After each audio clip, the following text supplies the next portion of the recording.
यावानर्थ उदपाने सर्वतः सम्प्लुतोदके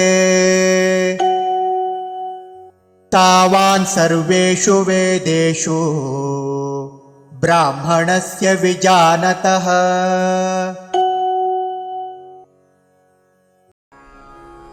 यावान् अर्थः उदपाने सर्वतः सम्प्लुतोदके तावान् सर्वेषु वेदेषु ब्राह्मणस्य विजानतः।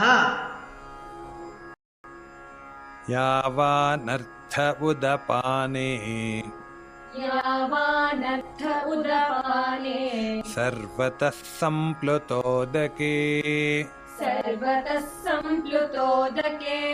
तावान् सर्वेषु वेदेषु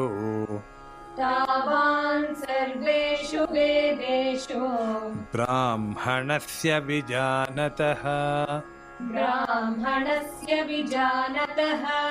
यावानर्थ उदपाने सर्वतः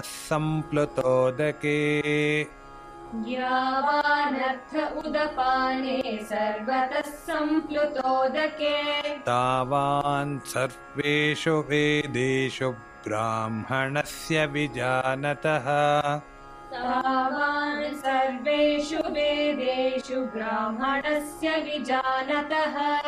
यावानर्थ उदपाने सर्वतः सम्प्लुतोदके तावान् सर्वेषु वेदेषु ब्राह्मणस्य विजानतः।